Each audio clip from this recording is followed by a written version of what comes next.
하나님 말씀 시편 3편입니다. 함께 읽도록 하겠습니다. 여호와여, 나의 대적이 어찌 그리 많은지요. 일어나 나를 치는 자가 많으니이다. 많은 사람이 나를 대적하여 말하기를 그는 하나님께 구원을 받지 못한다 하나이다. 셀라. 여호와여, 주는 나의 방패시요 나의 영광이시요 나의 머리를 드시는 자이시니이다. 내가 나의 목소리로 여호와께 부르짖으니 그의 성산에서 응답하시는도다. 셀라. 내가 누워 자고 깨었으니 여호와께서 나를 붙드심이로다. 천만인이 나를 애워싸 진친다 하여도 나는 두려워하지 아니하리이다. 여호와여, 일어나소서. 나의 하나님이여, 나를 구원하소서. 주께서 나의 모든 원수의 뺨을 치시며 악인의 일을 꺾으셨나이다. 구원은 여호와께 있사오니 주의 복을 주의 백성에게 내리소서. 셀라. 아멘. 마음의 가장 무거움 또는 상처가 무엇일까를 좀 생각해 보게 됐는데요. 아마도 사람들과의 관계 속에서 겪게 되는 문제가 우리 안에 적지 않은 아픔을 주고 또 상처로 자리하게 되고 낙심하게 되는 일들이 의외로 많이 있겠다 싶습니다. 또 그런 속에서도 특히 자녀와 부모와의 관계 속에서 겪게 되는 어려움들이 혹 지금 본문이 기록된 배경처럼 압살롬이 아버지 다윗을 배반한 것 때문에 아버지의 힘이 상실되고 피해 도망하는 상황에 처해 있다고 한다면 그 비참함은 이루 말할 수 없을 것이라는 생각이 듭니다. 싸운다면 아마도 혹시 다윗이 이길 수 있을 거예요. 왜냐하면 다윗은 그만큼 강성한 자였고 그리고 다윗에게는 하나님이 함께 하신다는 분명함이 있지 않습니까? 그러나 하나님께서 누구의 편을 들어주신다면 대적하는 자의 편에 있을까?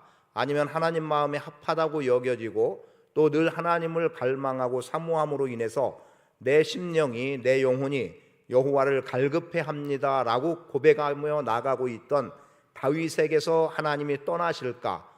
결코 그렇지 않은 거예요. 그렇게 본다고 하면 아마 숫자적으로 압살롬보다 군사적으로 약세에 있다 하더라도 다윗이 만군의 여호와의 이름을 걸고 나간다면 압살롬을 얼마든지 이길 수 있을 겁니다.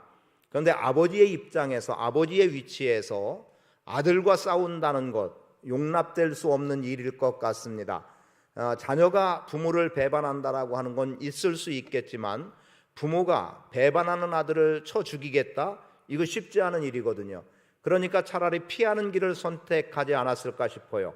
맞서 싸울 수 있음에도 불구하고 싸우지 않고 피하는 것, 그리고 실제 그렇게까지 가능하다고 보는 이유는 후에 압살롬이 죽음을 당했을 때에 다윗이 얼마나 고통하고 있습니까? 내 아들 압살롬아, 내 아들 압살롬아, 차라리 내가 죽었더라면 더 좋았을 것을. 이게 다윗의 심정이었어요. 그것은 아마도 모든 부모의 심정이기도 할 겁니다. 그렇다고 하면 지금 다윗은 아들 압살롬, 배반하고 있는 압살롬과 군사적인 측면에서 싸우고 맞설 수 있음에도 불구하고 다윗은 피하는 길을 선택해 나갔을 때 그의 마음이 얼마나 고통스러울까. 피하여 도망한다는 자체도 그에게는 서글픈 인생일 수 있고 고통일 수 있겠지만 나를 반역하고 있는 아들을 생각하면 그 고통이 어쩌면 더 큰 고통으로 아버지에게는 자리할 수 있을까. 아마도 그럴 거라고 생각이 되어지는 겁니다.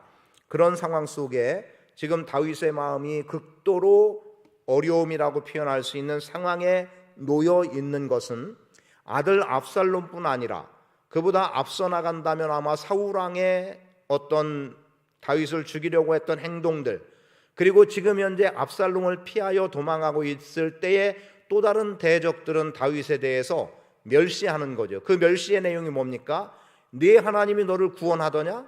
너 구원하지 않으니까 너 지금 도망하는 길에 있고, 하나님이 너를 떠났으니까 네가 지금 아들의 반역 가운데 놓여 있는 것 아니냐? 그리고 너의 피해 다니고 도망하는 그 상황 속에 하나님이 구원하고 계시다면 너 그럴 일이 아니다. 그러니 너는 구원받지 못한다. 하나님이 너를 구원해 낼 리가 없다라고 말로 조롱하고 모멸감을 주고 있는 이 세력들에 대해서 다윗의 마음은 무너질 대로 무너질 수 있는 상황이 되는 겁니다. 그런데 3절의 말씀은 뭐라고 말합니까? 사실 본문에서 표현되지 않은 다른 번역에는 그러나라고 시작이 되고 있어요. 그러니까 원수들은 네 하나님이 너를 구원하지 않는다고 하지만 그러나 다윗은 어떻습니까?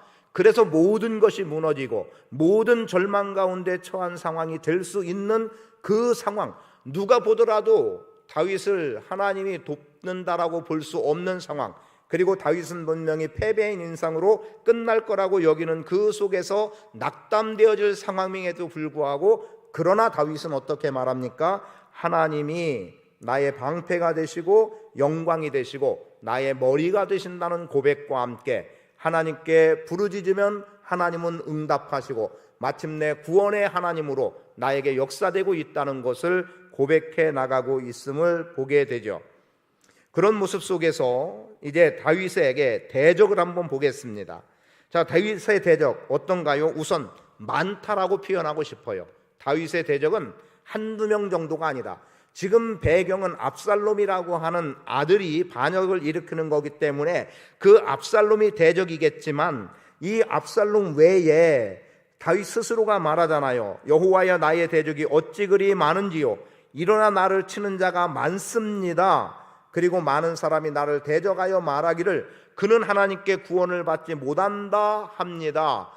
그렇게 고백해 나가듯이 다윗에게 있어서 대적은 많다.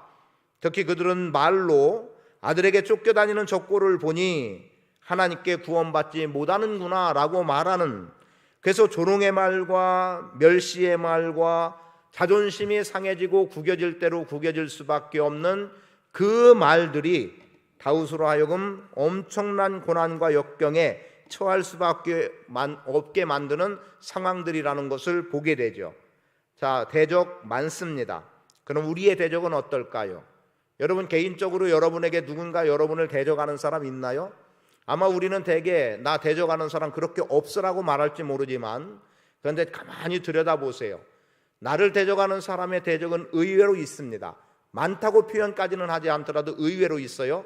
어떤 경우들입니까? 내 앞에서 좋은 말로, 나에게는 자랑스러운 말로, 아니면 칭찬의 말로 해주는데 뒤돌아서는 누군가에게 나를 비방하고 있고 나에 대해서 손가락질하는 내용들은 의외로 있는 것들을 보게 됩니다. 우리는 아니라고 착각하고 있고 아닌 것에 속고 있어요. 그런데 실제로 우리 주변의 사람들은 내가 너를 이만큼 밟지 않으면, 내가 너를 딛고 서지 않으면 나는 그 위에 올라갈 수 없다는 것 때문에 의외로 많은 사람들이 대적을 합니다. 오늘 나이로는 저보다 좀 한참 많은 동기 목사님한테서 전화가 왔어요. 그런데 이 목사님이 저에게 무슨 표현을 했냐면 목사님께 전화하기가 참 힘들었다는 거예요. 조심스러워서 힘든 거예요. 그게 뭐였냐면, 제가 이런 말을 세세하게 표현할 수는 없지만 금년 총회가 다음 주에 있는데 제 동기 목사 하나가 총회장으로 나오려고 했고 저는 동기회 총무를 지금 한 7, 8년째 하고 있다 보니까 총무의 자리에서 어쩔 이유도 없이 동기의 자리에서 그를 지지하고 응원하고 또는 동기회를 움직여야 되는 상황이 되기도 했습니다. 그러다가 그 동기가 이제 나오는 것을 포기해 버리고 정리를 하다 보니까 또 다른 어떤 문제들이 일어나는데, 이 목사님이 볼 때에, 저한테 오늘 전화한 목사님이 볼 때에 자기가 지지하는 누군가가 있고 내가 우리 동기 목사를 총무라는 위치 때문에 어찌됐든 그와 함께 해야 되는 자리에 있었던 것 때문에 서로 상반된다고 생각을 했던 것 같아요. 그러니까 저한테 전화하기가 그렇게 어려웠다는 거예요. 아마도 그렇게 된 지가 지금 한 달이 훨씬 넘습니다. 2달 가까이 되는데, 그래서 제가 뭐라고 말했냐면, 목사님 그럴 이유 없습니다. 그때는 제가 총무의 자리에 있었기 때문이지, 그리고 어떤 동기가 나와도 내가 설령 싫어하는 동기라 하더라도 내 마음에 들지 않아도 동기이기 때문에 나는 그 자리에 있을 수밖에 없는 겁니다. 그런데 마침하고 내일 체육대회가 있는데 온다는 거예요. 인사차 온다고 하길래 내일 뵙자고. 사실 저한테는 아무 감정 없거든요. 그리고 제가 한마디 표현한 게 있어요. 나는 정치하는 사람이 아니기 때문에 이런 문제가 아무런 불편하게 엮길, 그리고 목사님이 저를 어렵게 대할 이유도 없고 제가 목사님이 혹여라도 나와 상관없는, 나와는 다른 누군가를 지지한다 하더라도 전혀 저는 거기에 대해서 불편하게 생각할 이유가 없습니다. 그리고 내일 기꺼이 기쁘게 동기로서 만나자는 그런 이야기를 했어요. 근데 그분 입장에서는 아마도 처음에 우리 동기가 나오려고 했던 이 상황에서 좀 반대되는 개념의 다른 상대를 지지하려고 했던 것 때문에 또 지금도 여전히 지지하는 입장에 있다 보니까 제가 굉장히 불편하게 여겨졌던 것 같아요. 근데 그럴 일이 없죠. 왜냐하면 제가 정치 싸움을 하는 사람이라면 적대시 될 수 있을 거고, 그리고 나와 뜻이 다르면 내 대적같이 여길지 모르지만 그럴 이유가 없는 거예요. 그냥 그 동기가 더 이상 아니기 때문이라면 이제는 그냥 여전히 그 자리에서 함께 움직일 수도 있고, 또는 그 동기가 지지하는 것에 나도 지지할 수도 있는 거고. 그런데 어때요? 그렇지 못한 일들이 있다라는 거죠. 그러니까 내 생각과는 다른 면들이 너무나도 많은 거예요. 그러면 실제로 내 삶에서 대적 없으면 좋겠지요. 그러나 자세히 들여다보면 의외의 사람들이 있는 것들을 보게 돼요. 내 앞에서는 나를 칭찬을 많이 해줍니다. 그런데 뒤에서는 아니라는 거지요. 그리고 아니라고 하는 것과 더불어서 말에 말을 만들어 간다면 참 비참한 어려운 현실이 될 수도 있는 거예요. 어쨌든 다윗은 이러한 대적들이 많이 있었다라고 하는 겁니다. 아들에게 쫓기는 것도 커다란 상처요, 아픔이요, 모멸감에 빠질 수밖에 없는데, 그런데 어떻습니까? 너 하나님께 구원받지 못한다고 못을 박아 놔버리면, 그래도 내가 하나님의 백성이고 하나님의 자녀로 이렇게 하나님의 영광을 위해 살아온 나인데 하나님이 나에게 구원이 되지 못한다니 있을 수 없는 말이죠. 어쩌면 아들의 배반보다 더 큰 낙심이 될 수밖에 없는 것, 하나님이 너를 구원하지 않는다. 아니면 오늘 우리가 말할 때 누군가에 대해서 당신 같으면 하나님이 구원하겠어? 그럴 리가 있어? 하나님이 어떤 분인데 당신이 아무리 그래도 하나님은 당신 편 아니야, 이렇게 말한다면 얼마나 낙담되겠습니까? 그런데 그 많은 대적들이 대개 가까이 있는 사람이더라는 겁니다. 이미 사울이 그러했고 지금 압살롬이 그러한 거예요. 이보다 더 가까운 사람이 어디 있습니까? 내 주군으로 여겼던 사울이 나를 대적하고 있고 원수로 삼고 있고, 그리고 내 아들 압살롬이 나를 대적하고 나를 원수 삼고 나를 향하여 칼을 겨누고 있는데, 그래서 내가 맞서 싸우자니 자식과 싸울 수 없는 그 현실 앞에, 그래서 피하여 도망하는 그 상황 속에 여러분, 대적은 가까이 있는 거예요. 그렇다고 사람 믿지 말고 살라는 의미는 아닙니다. 그러나 다 믿을 수 없는 게 우리의 위치입니다. 그리고 말만으로 하는 것에 우리가 혹하고 귀가 넘어가면 우리의 모든 것을 잃어버리는 일들이 있을 수도 있다는 거죠. 그래서 오늘 우리는 이런 걸 보면서 뭐라고 말합니까? 우리도 마찬가지로 말하죠. 잘못 살았으니까 저러지, 이렇게 말하기 쉬운 거예요. 다윗 잘못 살았을까요? 아니에요. 그는 조금도 잘못 살지 않았어요. 물론 굳이 잘못이라고 말하면 밧세바를 범한 것은 잘못이라고 말할 수 있어요. 그러나 하나님은 그의 돌이켜 회개함 속에 다윗을 여전히 하나님은 인정하고 계셨음을 보게 되지요. 그런데 우리는 너무 쉽게 누군가에 대해서 나하고 마음이 맞지 않으면, 나와 다른 생각을 하고 있으면 저 사람 잘못 살았다라고 하면서 가까이 나를 잘 아는 사람이 오히려 누군가에게 수근수근하는 일들이 있음을 보게 됩니다. 이로 인해서 다윗은 실망하고 좌절하고 패배할 수밖에 없는 위치. 그런데 그때의 3절의 말씀은 이렇게 기록해요. 여호와여, 주는 나의 방패시오 나의 영광이시오 나의 머리를 드시는 자이시니다. 말씀드린 대로 그러나라고 하는 단어가 이 속에 들어간다면, 그러나 자, 사람들은 네가 구원받지 못한다 하고 있다는 거예요. 그래서 내가 낙심하고 슬퍼하고 좌절되고 넘어질 것 같은 상황인데, 그러나 나는 여호와 하나님만이 나의 주가 되시고 나의 방패가 되시고 영광이 되시고 나의 머리가 된다고 그렇게 고백해 나가는 겁니다. 다윗은 하나님의 구원, 기도의 응답에 대해서 확신하고 있음을 보게 됩니다. 그래서 결론 같은 말씀을 이 시간 여러분에게 먼저 드리기 원하는 것은, 여러분에게 어떤 대적이 있고 가까이 있는 사람이 오히려 나를 실망시키고 어렵게 만들어도 낙심하지 말라는 겁니다. 스스로 무너지지 말라는 거예요. 그리고 포기하지 말라는 겁니다. 여러분, 믿음으로 살아가는 여러분에게 안 돼도 될 만한 이유는 없어요. 이것이 선함이고 하나님의 뜻과 관계된 거면 되면 되는 거지, 하나님의 뜻이요 선함인데 안 돼도 괜찮다는 없는 거예요. 반드시 되어져야 되는 겁니다.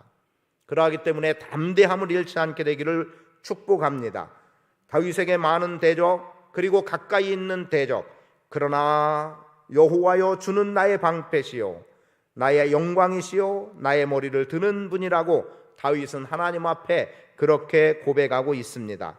그래서 다윗에게 하나님은 누구냐? 방패 되시는 분 하나로만 우선 표현합니다. 첫 번째는 방패 되시는 분이에요. 3절 전부를 그렇게 표현해 보겠습니다. 그럼 방패가 된다는 게 뭐겠습니까? 막아주시는 거죠. 방패는 우리 기본적으로 생각은 막아주는 거예요. 적의 화살이 날아오고 창이 날아들 때 방패로 막는 겁니다. 그리고 저는 실제로 방패는 방어 개념만 있는 줄 알았어요. 그런데 제가 병체험을 24단에 가서 했거든요. 그래서 소대장 훈련을 받을 때 병체험을 24단에 가서 했는데 24단은 기계화 보병사단이었습니다. 광주 사태가 일어났을 때 이들이 내려가서 진압을 했어요. 그들에게는 전차, 장갑차가 있어요. 그리고 치루탄을 쏠 수 있고 소위 충정부대라고 해서요. 그들의 무장은 방패하고 그리고 이 봉이라고 해야 됩니까? 이렇게 두들겨 팰 수 있는 그 봉을 이렇게 항상 지니고 다녀요. 그래서 충정훈련도 받아봤는데 충정훈련을 받던 과정에서 느낀 거예요. 이것은 사실적이 아닐 수도 있지만 제가 개인적으로 경험한 겁니다. 이 방패가 막는 건 줄만 알았어요. 그런데 아니더라고요. 이 방패를 앞세우니까 전진이 가능한 거예요. 물론 막아지니까 전진이 가능한 건데요. 병사들이 동일하게 오하열을 갖춰서 그 방패를 앞세우고 구령에 맞춰서 한 발 한 발 나가면요. 그 무리가 일렬 한 발 나갈 때마다 상대는 밀리게 되는 거예요. 야, 이게 굉장한 공격의 수단이 되는구나. 단순히 상대의 화살을 막아내는 것만인 줄 알았더니 방패는 공격의 수단이 될 수 있고 정복의 수단이 될 수 있다는 것을 그때 개인적으로 생각을 하게 됐었습니다. 그럼 나의 방패 대신 1차적으로 나를 보호하신 하나님이지만 결국은 나로 하여금 승리케 하신 하나님이세요. 그래서 내 영광이라고 또 표현을 합니다. 나의 영광이시요. 왜 영광이겠습니까? 승리의 기쁨, 승리의 영광을 말하는 겁니다. 나의 방패가 되셔서 적으로부터 보호하시고 또 내가 앞서 밀고 나갈 때는 기꺼이 강하게 밀고 나갈 수 있는 힘이 되어주시고 그래서 내가 승리를 맛보게 되니까 하나님은 나의 영광이 되는 겁니다. 그리고 내 머리를 드신다는 거죠. 무슨 말이겠어요? 아들의 반역에 의해서 도망하는 이 아버지의 꼴이 어떻습니까? 그냥 어떻게 보면 그냥 우리 표현으로 어디 고개를 들 수 있겠어요? 창피해서도 고개 못 드는 거죠. 자식이 뭘 잘못해도 아버지를 대적하는 게 아니라 세상적으로 부끄러운 일을 당해도 부모는 고개를 들지 못하고 내가 자식 잘못 가르쳐서 죄송합니다 하고 고개를 숙이는 정도인데 지금 아들이 반역하고 있는 이 상황에 다윗이 어떻게 머리를 들겠습니까? 그 수치와 모멸감은 이루 말할 수 없을 겁니다. 고개를 들 수 없는 상황이죠. 그런데 어떻습니까? 승리를 주시니까 이 떨어졌던 고개를 도로 세울 수 있는 거예요. 실추된 명예 일으킬 수 있는 거예요. 다윗왕이라고 하는 그저 성군으로 일컬어지는 그리고 많은 대적들과 싸워 이겨서 영토를 가장 넓게 크게 확장시켰던 다윗인데 그 명예가 아들의 반역에 의해서 한순간 다 실추돼 버리고 말았는데 그 명예를 회복시켜 주시는 그래서 머리를 다시 들게 하시는 하나님이라는 것을 다윗은 고백하고 있습니다. 두 번째는 다윗은 부르짖을 때 응답하시는 분으로 하나님을 묘사하고 있습니다. 뭐라고 말합니까? 4절에 내가 나의 목소리로 여호와께 부르짖으니 그의 성산에서 응답하시는도다. 주님은 우리에게도 주님은 나에게도 주님은 부르짖으면 응답하시는 분임을 기억하십시오. 위기에서 건져낸다는 사실입니다. 내가 위기에 처했을 때 아버지 하고 부르면 그 아버지가 나에게 구원의 은혜를 허락해 주시는 분입니다. 우리가 익숙하게 하는 말씀이 있지 않습니까? 너는 내게 부르짖으라. 그리하면 내가 크고 비밀한 것을 너에게 알게 하리라고 말씀합니다. 내가 네게 응답하겠고. 여러분, 주님은 부르짖을 때 응답하시는 분입니다. 우리가 위기에 있을 때 그 위기로부터 건져주시는 분입니다. 지금 다윗에게 있어서 천만인이 애워싸도 그는 두려워하지 않겠다라고 6절에서 말하고 있어요. 그 두려워하지 않는 이유는 뭡니까? 하나님이 나와 함께 하시기 때문인 거예요. 만군의 여호와가 다윗에게는 함께 있었습니다. 그리고 두려워하지 않을 이유, 천만인이 둘러쌉니다. 두려워하지 않을 이유는 하나님이 대신 싸워주신다는 거죠. 나의 하나님이. 그래서 이렇게 보면 돼요. 내가 여기 있습니다. 나의 대적이 나를 앞서 진치고 있어요.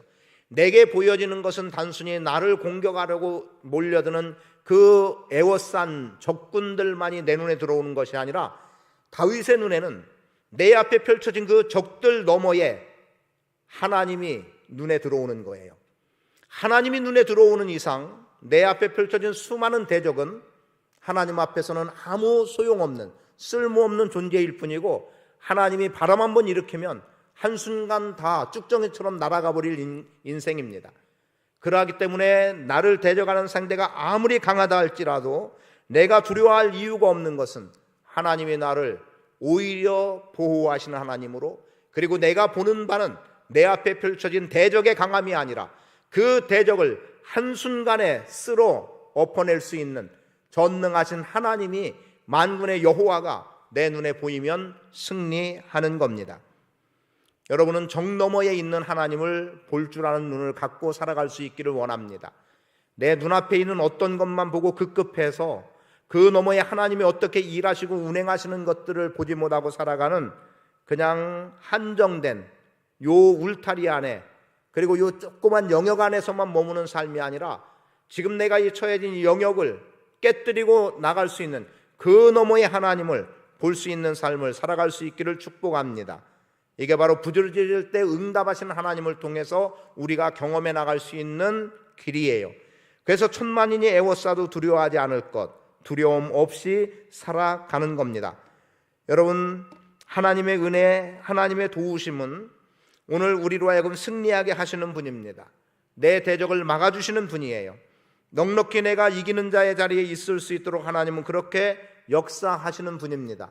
그 믿음으로 살아갈 수 있게 되기를 축복합니다. 끝으로 다윗에게 하나님은 구원의 하나님이십니다. 8절, 구원은 여호와께 있사오니 주의 복을 주의 백성에게 내리소서. 하나님은 구원의 하나님이십니다. 구원하시는 분이라는 거죠. 그분은 어떻습니까? 당신의 백성들에게 복을 주시는 거예요. 요 한마디가 오늘 말씀의 결론이에요. 여러분이 주의 백성으로 살아간다면 하나님께서 여러분에게 복을 주시고 하나님께서 여러분을 구원하십니다. 대적들은 말하기를 하나님께서 너는 구원하지 않으신다 라고 말하겠지만, 그러나 주의 백성된 우리가 고백할 수 있고 선포해 나갈 수 있는 것은 구원은 하나님께 있고 그 구원이 지금 나에게 있음을 우리는 고백해 나갈 수 있습니다. 승리를 확신하는 삶, 구원을 확신하는 삶을 사시기를 축복합니다. 구원은 하나님에게서 나옵니다. 내 인생에 하나님이 개입하시면, 내 인생에 하나님이 함께 하시면 패배할 인생이 승리하는 인생으로 바뀌는 거예요. 무너진 허리 견고하게 세워주시는 겁니다. 슬픔에 처한 인생 위로해 주시는 거예요. 그게 오늘 우리의 구원의 하나님이십니다. 구원의 하나님이 여러분의 삶을 새롭게 하시고 여러분에게 승리의 영광을 주시고 막아 보호해 주시고, 그리고 여러분의 실추된 것들 온전하게 다 회복해 주시는 그 은혜로 살아가기를 축복하고, 방패되심이 구원이고 영광되심이 구원이고 머리를 들게 하심이 구원임을 알고 구원의 하나님을 의지하고 하나님께 영광 돌리는 거룩한 백성의 삶을 사시기를 축복합니다. 간단하게 정리하겠습니다. 여러분, 혹시 여러분 삶 속에 누군가 여러분을 어렵게 하고 또 마음에 슬픔을 주기도 하고 낙담하게 하기도 하고 또는 대놓고 여러분을 대적하는 사람이 설령 있다 한다면 그들을 하나님이 막아주셔서, 하나님이 방패가 되셔서 그들을 막아주시고 나를 안전하게 보호하시고, 그리고 이기시는 하나님께서 승리를 주셔서 나로 하여금 영광 가운데 서게 하고 하나님의 영광을 선포할 수 있도록, 그리고 하나님께서 여러분의 이름을 높여주시고 명예를 회복시켜 주시는 그 은혜로 살아가는 복 있는 성도의 삶을 사시기를 축복합니다. 구원은 여호와께 있습니다. 그 구원으로 사시는 복된 인생 되시기를 축복합니다.